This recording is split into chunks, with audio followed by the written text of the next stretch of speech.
Olá, querido amigo, querida amiga, seja muito bem-vindo a mais uma classe dos professores.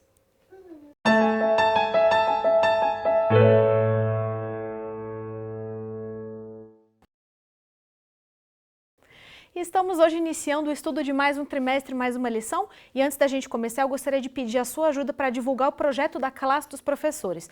Como você pode fazer isso? Primeiramente, se você ainda não é inscrito no nosso canal Adventistas Lago Sul, corre no YouTube, clica lá, se inscreve no canal e ativa o sininho das notificações. Assim, toda vez que tiver um vídeo novo no canal, você vai receber uma mensagem para você ficar sabendo. Segundo, clicar no joinha que está aqui embaixo, curtindo o nosso vídeo. Toda interação que você faz o YouTube entender que esse vídeo é bom e ele sugere para mais pessoas. Terceiro, compartilhando nessa setinha que está aqui embaixo para todos os seus contatos, para ajudar a espalhar o Evangelho de Cristo mais rápido. E por último, deixando o seu comentário aqui embaixo. Coloca o seu nome, de onde você está acompanhando, coloca se você tem algum pedido especial de oração. E nesse momento eu queria deixar um abraço especial para algumas pessoas que têm deixado comentários para a gente aqui. Primeiramente, o Nivaldo e a Leila. Eles são do distrito de Santa Maria Norte, vieram visitar a igreja do Lago Sul há um tempinho. A gente ficou muito feliz de receber vocês, viu? Um beijo para vocês. Em segundo lugar, para todo o distrito de Cristalina. O pessoal lá assiste a classe, gosta muito. Já encontramos você, né, Cris? Já encontrou membros da igreja de Cristalina que vieram conversar. A gente fica muito feliz de receber esse feedback de vocês. Em terceiro lugar, a pessoa mais linda, mais especial de todas que acompanha a classe, Mônica Mares, minha mãe, que está lá desde a primeira classe dos professores, comentando, acompanhando. Beijo, mãe! E para a igreja aqui do Lago Sul. Nós temos um apoio tremendo aqui na igreja do Lago Sul, as pessoas gostam, também assistem, compartilham e a gente até hoje não tinha mandado abraço para eles, olha que absurdo. Então, um abraço para todos os nossos membros queridos aqui da igreja do Lago Sul e obrigada por acompanharem o projeto da classe dos professores. Então, vamos começar apresentando os nossos professores. Mas antes da gente começar, eu queria lançar uma campanha aqui. A gente tem uma pessoa que está presente desde a primeira classe, sem essa pessoa, essa classe não existiria, que é o Verivelton. O Verivelton foi o idealizador da classe dos professores, foi ele que mobilizou tudo, convidou as pessoas e ele está participando, obviamente, desde a primeira. E agora já tem 2 trimestres que ele está enrolando a gente, porque ele fala que vai gravar e quando chega no último segundo, ele pula fora. Então a gente vai lançar uma campanha, porque ele falou que se vocês ajudarem, publicando aqui nos comentários a hashtag Verivas grava a próxima, ele vai gravar trimestre que vem. Ele falou que se vocês não postarem, ele não vai gravar. E a gente quer muito que ele apareça. Então se você ainda não conhece o Verivelton, que a gente chama de Verivas, e você quer conhecer, essa é a sua chance. Então já deixa o comentário aqui embaixo, hashtag Verivas grava a próxima. O pessoal vai colocar aqui na tela para você conseguir copiar e eu conto com você. Então, para a gente começar, eu quero apresentar os professores que vão gravar esse trimestre com a gente. Lá na ponta nós temos o querido Rômeu Rezende. Bem-vindo, Rômeu. Obrigado, Jéssica. É sempre um prazer podermos estar aqui junto com vocês. O Rômeu é da Igreja Central de Brasília e vocês perceberam que a roupa dele é diferente, né, Rômeu? Por que você está todo bonito assim, arrumado? Onde você estava? Eu vim direto de uma investidura de Líder Jovem, né? O Líder Jovem é um programa do Ministério Jovem que a gente tem promovido há uns 2 anos, da nova classe de líder de jovens, e aproveitamos aqui o público para expandir para vocês também conhecerem um pouquinho dessa classe de líder jovem, um programa especial do Ministério Jovem. Olha aí, tá vendo como é um ministério atacado por Satanás, então é importante, né? Ter pessoas certeza. fortes. Prepararmos cada liderança. vez mais líderes, é muito importante. Isso aí. Do lado 10 a gente tem a nossa querida Cris. Bem-vinda, Cris. Obrigada, é muito bom estar aqui gravando com vocês mais uma vez, partilhando da palavra de Deus. Amém.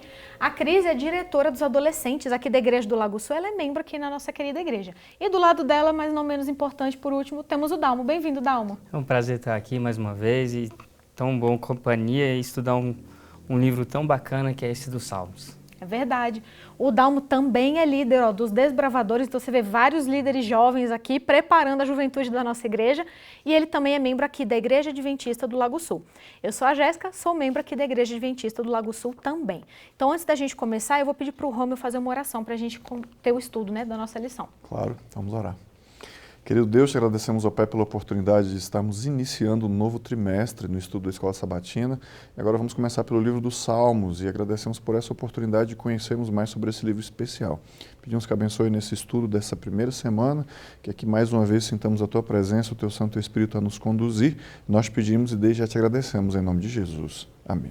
Amém. Muito bem, o título da lição desse trimestre é O Livro dos Salmos. Então, logicamente, nós vamos estudar o livro de Salmos na Bíblia.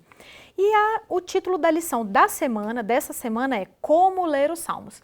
Então, a lição começa falando, né, sobre os salmos, que são lindíssimos. Se você ainda, por um acaso, nunca leu um salmo, não perca essa oportunidade. Eles são escritos em forma de poesia hebraica, né? Inclusive, muitos deles são usados para compor músicas. Tanto é que o nosso tema desse trimestre aqui é todo musical, porque eles são lindos, são usados muito para compor hinos, para compor músicas, e eles têm mensagens que enchem o nosso coração. Mas existem algumas pessoas que diminuem a importância dos salmos quando você compara com outros livros da Bíblia. E tem pessoas que não consideram os salmos tão inspirados quanto esses outros livros, do Gênesis ou do Apocalipse ou afins. E a lição dessa semana já começa matando isso e falando, né, trazendo logo no nosso verso para memorizar o quanto isso não é verdadeiro. Então vamos ler junto. Se você ainda não pegou sua Bíblia, pausa esse vídeo, busca sua Bíblia, senta e vamos abrir então para lermos juntos o nosso verso para memorizar dessa semana, que está em Lucas, capítulo 24, versos 44 e 45, que diz assim: A seguir, Jesus lhes disse: São estas as palavras que eu lhes falei, estando ainda com vocês. Era necessário que se cumprisse tudo o que está escrito a respeito de mim, na lei de Moisés, nos profetas e nos salmos. Então, lhes abriu o entendimento para compreenderem as Escrituras. Então, você vê que o nosso verso para memorizar, ele já traz que os salmos fazem parte das Escrituras, tanto quanto qualquer outra parte da Bíblia, e são inspirados também. E aí a gente sabe que cada capítulo da Bíblia tem um objetivo diferente, né? Nós temos o livro de Gênesis, que relata de onde nós viemos, relata a tentação e a queda. Temos os outros livros contando a história da humanidade, trazendo histórias, né, de reis que caíram, reis que se ergueram, pessoas que erraram, pessoas que se perderam e pessoas que procuraram perdão divino, foram perdoadas e afins, né? Dalmo, qual você acha que foi a inspiração das pessoas que escreveram o livro de Salmos para terem escrito esse livro, para contribuir assim com a Bíblia? É interessante que a primeira lição já começa tentando a gente entender por que nós vamos estudar esse livro maravilhoso que é dos Salmos. E como em todos os tempos haviam conquistas, mas também às vezes haviam derrotas, exílio. E a gente percebe que o livro de Salmos, em momentos de exílio, traziam orações e a pessoa conseguia um conforto com aquilo, né? Então, o que inspirou ali era a adoração. E a gente percebe que Israel usou muito isso, né? Em seu ritual no santuário, as canções que eram usadas, tem muitas aqui no Salmo. E nós vamos ao longo do trimestre aprender de várias e por que aquela canção foi feita para determinada situação, determinada glória. Nós percebemos que haviam canções da Páscoa, né, que era uma conquista também, que era uma festa. Alguns salmos, eles eram usados em momento privado, a lição trata isso, né? Que momento é que era só você e Deus, e aí aquele salmista precisava daquele momento entre ele e Deus, mas também tinha momentos que era público. Então os salmos trouxe para a gente uma questão de adoração, no individual e também no público. E ao longo desse trimestre nós vamos ver lindas lições de vários versos, vários salmos. E aquele que tiver oportunidade, assim como você falou, né? O Salmo traz esperança, traz alegria, né? E a gente vai ter essa oportunidade durante esse trimestre de estudar um pouquinho mais sobre esse livro. Israel usou muito os Salmos, né? Usou muito a canção. E a nossa vida também é uma canção e pode se tornar uma adoração a Deus, né? Através de um salmo. Amém. E uma pergunta importante que a gente precisa fazer é, Rômel, quem escreveu o livro de Salmos? Pois é, a gente tem a tendência de olhar para os Salmos e pensar que Davi escreveu tudo, né? Porque tem vários realmente, imagino que a maior parte, mas assim, a maioria dos Salmos são escritas por pessoas relacionadas ao aspecto da adoração no templo. Então são levitas, são pessoas relacionadas ao mundo musical da época, né? Davi também era músico, a gente tem uma harpa aqui, né? Tem uma harpa aqui na capa da lição, e muitos salmos foram realmente escritos por Davi. Mas há também de outras pessoas, por exemplo, há Salmo de Salomão, salmo escrito por Moisés, o Salmo 90, né? Então há uma grande diversidade de salmistas, mas a gente percebe que a mensagem que entrelaça o livro dos Salmos, apesar de toda essa diversidade, a gente percebe um fio condutor relacionado à adoração a Deus e é sempre algo que aponta assim, para Cristo, né? Então, essa essência dos Salmos traz para a gente uma reflexão muito forte a respeito dessa importância, né? A importância do louvor, a importância da adoração e a importância disso estar sempre presente na nossa vida. É verdade. E é uma coisa interessante, quando a gente lê o livro de Salmos, a gente percebe que realmente é um livro escrito por humanos, né? E é um livro muito humano. A gente consegue identificar várias experiências pessoais que a gente sente. A gente vê o salmista também passando por elas, né, Cris? Verdade. Como é que aí a gente consegue, inclusive, usar isso daí na nossa vida, né? Verdade, Jéssica. Quando a gente lê e vê, assim, estuda o livro de Salmos, a gente vê as diversas experiências humanas, né? E em alguns momentos da nossa vida, a gente, quando lê Salmos, a gente parece que foi escrito pra gente, né? Nossa, mas eu estou vivendo isso, parece que Deus está falando, assim, de verdade comigo, era o que eu precisava ler, né? Então, assim, todas as vezes que a gente estuda o livro de Salmos, a gente vê ali as variadas emoções, a gente vê os triunfos, os desafios que são lançados, as vitórias. Então, é muito bom ler esse livro e a gente também vê percebe que através das poéticas que tem no livro, estão sempre nos encorajando a louvar e adorar mais ao Deus, independente da circunstância, né? E isso é muito bom, magnífico esse livro. Ah, com certeza. E outra coisa muito importante dos Salmos também é que uma coisa na qual ele também é muito rico é em orações. E ele ajuda, né, Dalma? Inclusive ele acaba virando um manual de como orar, né? Porque a gente é meio que adestrado. Ah, então você começa, querido Jesus, aí primeiro é agradecimento, depois é pedido, em nome de Jesus, amém. E aí é como se fosse só assim, né, que você ora. E o Salmo mostra que não é necessariamente assim, né? Geralmente a gente costuma orar a Deus só para pedir coisa para Ele, né? E a gente esquece de agradecer, né, por muito mais coisa. É verdade que costumamos agradecer, mas a tendência é sempre saúde, vida e saúde. Pedir, né? O que a gente percebe no diálogo do salmista, né, com Deus ali, é que há uma resposta de Deus nesse diálogo.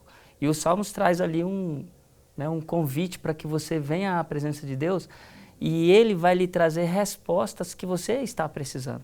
E não tem ninguém melhor para a gente perguntar alguma coisa que não seja para Deus.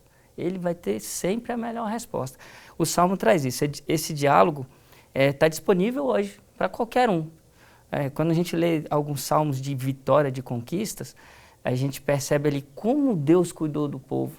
E às vezes o povo cometia alguma coisa, mas Deus nunca deixou de ser fiel à promessa dele, que estaria presente, que poderia fortalecer e tal. E a oração é esse fortalecimento. A gente abre o coração a Deus, né, como a um amigo, assim diz o caminho a Cristo, né? E a gente recebe dele resposta. E ele quer ouvir da gente, apesar de saber o que eu preciso, ele quer que a gente peça, né? Por quê? Porque isso causa entre eu e ele uma dependência. Então demonstra quem é o meu Deus, de quem eu dependo, para quem eu estou pedindo, né? Quando eu faço um pedido. Mas a gente não pode esquecer do agradecimento, do que ele já fez pela gente, do cuidado que ele teve, né? Quantas pessoas passaram aí pelo leito de UTI na própria Covid estão presentes, né? Então, assim, o livramento de Deus também deve ser uma oração e que a gente deve ter sempre em mente o agradecer, né? E, além disso, o Salmo, como a gente está comentando aqui, adorar a Ele por tudo que Ele é, né? Glória. Pois é. Então, vocês veem já em uma semana, a gente nem terminou ainda o estudo da lição dessa semana, quantas lições a gente já aprendeu até aqui, né? E mais uma lição que os Salmos trazem pra gente é porque na nossa vida cotidiana a gente tem o costume de compartimentalizar as coisas. Então, você tem a hora da igreja, né, de Deus, você tem a hora da família, você tem a hora do trabalho, e aí a gente acaba deixando a igreja para ser aquela coisa assim, não, é quando eu vou na igreja, né? Então, aí eu faço minha oração antes de comer, e na hora que eu acordo, vou dormir e vou na igreja. E os Salmos mostram, Romeu, que é diferente, né? Na verdade, a adoração a Deus, o louvor, ele deve permear a nossa vida como um todo, né? Exatamente. A visão que se apresenta sobre a vida aqui nos Salmos é que a adoração a Deus é a centralidade de tudo que existe, né? Então não é essa vida compartimentada em quadradinhos, a minha vida profissional, minha vida acadêmica, minha vida de relacionamentos, a minha vida eclesiástica, né, o tempo que eu estou na igreja. Não, Deus tem interesse em todos os aspectos da nossa vida. E quando a gente coloca essa vida compartimentada, o que é a mensagem que está por trás disso? É tipo assim, quando eu estou na igreja, Deus está no controle da minha vida. Quando eu não estou na igreja, quem está no controle sou eu. E aí eu vou cuidar das minhas coisas e eu cuido disso, né? E esse raciocínio é muito ruim, porque assim, a gente sabe que nós somos péssimos, né? A gente quando começa a querer controlar as coisas, a gente sempre acaba se dando mal em algum momento e a gente precisa buscar essa direção de Deus, essa orientação de Deus para todos os aspectos da nossa vida. Quando a gente tem essa compreensão é muito presente na literatura hebraica como um todo, né? Da presença de Deus em todos os aspectos da vida. E isso traz para nós essa mensagem por trás disso é a seguinte: Deus é Senhor de tudo na minha vida, de todos os aspectos da minha vida. E a partir do momento que a gente coloca isso como uma prioridade, como a nossa ênfase, como a nossa forma de viver, a gente percebe que as coisas vão mudar. A nossa vida vai avançar de uma forma bem diferente. Isso é verdade, né? Acaba tudo, quando a gente põe as coisas nas mãos de Deus, tudo acaba fluindo, né? É muito diferente de quando a gente tenta resolver com as nossas próprias mãos. E a gente vê outra característica muito interessante aqui no livro de Salmos, porque nós sabemos que o nosso Deus é um Deus de ordem, né? E a gente vê que o livro dos Salmos também foi organizado de forma muito característica. Ele foi dividido em 5 seções, né, ou livros menores, e aí é claro que os editores, a gente nota, né, que os editores tiveram essa intenção de estruturar os cânticos de maneira temática, cronológica e histórica, né? E isso leva a gente a refletir. Então, se Deus inspirou essas pessoas a escreverem e depois organizarem tudo de forma tão perfeita, será que a gente também não precisa, Cris, na hora que a gente vai prestar a nossa adoração, o nosso louvor, será que a gente também não tem que ter um certo cuidado com a nossa organização? Sim, a gente sempre, eu penso assim, ontem eu estava organizando e a gente ia fazer ali embaixo, na sala dos adolescentes, a confraternização com eles. Então, tudo que a gente vai fazer, a gente precisa sentar e organizar. E enquanto eu estava organizando, eu chamei meu filho e falei, me ajuda aqui, que eu comprei umas lembrancinhas e tenho que embrulhar. E eu fui pedir para ele, segura que eu quero dar o laço assim. Ai, mãe, mas é só um presente, é só... Aí eu, mas é para Deus. Não, não é para Deus, é para a gente. Eu falei, não, mas primeiro eu organizei tudo pensando em louvar a Deus. Mesmo que o presente seja para vocês, é louvar a Deus. Então, quando o livro de Salmos ele é escrito assim, ele também nos deixa um recado importante, que quando a gente vai fazer a adoração a Deus, não pode ser de qualquer jeito. Eu tenho que ter um planejamento, eu tenho que estruturar, eu tenho que pensar o que vai ser feito ali. Não posso chegar aqui e fazer uma coisa de qualquer jeito. Quando a gente organiza as coisas, a gente oferece o nosso melhor a Cristo. Então, assim, eu nunca tinha parado para pensar o quanto que o livro de Salmos era organizado. E foi estudando essa lição que eu percebi como é tudo arrumadinho, as temáticas, cronologia, é tudo muito organizado. E muitas vezes a gente não faz assim na casa de Deus. A gente sai na pressa, a gente... Não, mas tem um programa, é para criança, vamos fazer aqui. Mas a gente tem que pensar que ao fazer um trabalho para a criança, você está ensinando aquela criança qual é o verdadeiro louvor e adoração. Nós estamos fazendo o programa, que foi o que eu falei ontem para o meu filho, eu não estou fazendo o programa só para vocês, eu estou fazendo um programa que é para adorar a Deus e para vocês também terem uma conexão com Deus, né? Então a gente precisa ter essa organização, a gente tem que ter esse pensamento elevado. Quando eu vou fazer as coisas de Deus, eu faço o meu melhor e me organizo da melhor maneira possível. Ah, pode acontecer imprevistos e sair, não foi tudo do jeito que eu organizei? Pode, mas o que você fez primeiro? Você tentou organizar ou você fez de qualquer jeito? Né? Então essa mensagem fica pra gente, organização, Deus gosta de organização. Inclusive quando a gente vai ler o relato de como as coisas acontecem no céu, né? A gente vê a ordem, que cada anjo tem a sua função, tudo tem a sua hora, tudo tem a sua forma. Você vê quando Deus foi passar, inclusive, as instruções para construir o santuário, né? Era o material usado em cada coisinha e o tamanho de cada coisinha e tudo perfeitamente. Então, o nosso Deus é um Deus realmente de ordem, né? E aí, às vezes, a gente cai nesse erro, porque a gente ouve muito, né, pessoal? Ah, mas o que importa é o que está no coração, se a pessoa fez de coração, se a pessoa coisa. Opa, vamos lá. A gente tem um Deus de ordem e a gente tem um Deus que deixou uma Bíblia com instruções de como Ele quer que as coisas sejam feitas. Então aí também eu acredito que parte da organização é você também buscar saber o que Deus quer de você. Porque melhor do que qualquer outra coisa, melhor do que sacrifícios, é obediência. Então, ler, estudar, entender o nosso Deus, sacrificar o nosso eu, a nossa vontade, fazer as coisas para Ele da melhor forma possível que eu consigo fazer humanamente. E é o que a Cris falou, né, Cris? Realmente, tudo que a gente for fazer, não só na igreja, na nossa vida, fazer como se estivéssemos fazendo para o próprio Deus. Então vamos sempre manter isso em mente. Vocês viram que a lição desse trimestre está riquíssima. Em uma semana, olha só quanta coisa a gente aprendeu. Você imagina em um trimestre inteiro. E com certeza um trimestre é muito pouco para abordar tudo aquilo que o livro de Salmos tem para ensinar para a gente. Mas pega sempre a sua Bíblia, fica de olho, vamos ler juntos a Bíblia, ler os versos. Se você tiver alguma dúvida também pode colocar aqui nos comentários que a gente vai ter um prazer em orar por você e responder assim que a gente puder. Para a gente encerrar, Dalmo, você faz uma oração, por favor? Oremos então. Grandioso Deus, somos gratos a Ti porque nos deste a maneira como Te adorar e como você merece ser adorado. Obrigado porque estamos estudando o livro de Salmos e com ele podemos aprender mais sobre Ti, sobre o Seu amor, sobre o Seu cuidado, sobre como você intercedeu e intercede por cada um de nós. Agradecemos a Ti pelas muitas bênçãos que já tem derramado sobre nós. Esteja com cada um que tenha contato com essa lição, que ele possa aprender também mais de Ti. Eu te peço e te agradeço. Em nome e por amor do nosso amado Jesus. Amém. Amém. Bom, encerramos a nossa primeira lição desse trimestre, mas não se esqueça, a classe dos professores não substitui o seu estudo diário da lição. Então, todos os dias de manhã cedinho, acorda, pega a sua lição, pega a sua Bíblia, vai ter o seu momento com Deus que Ele está te esperando e você não vai se arrepender. Muito obrigado por nos acompanhar e a gente espera você semana que vem para mais uma classe dos professores.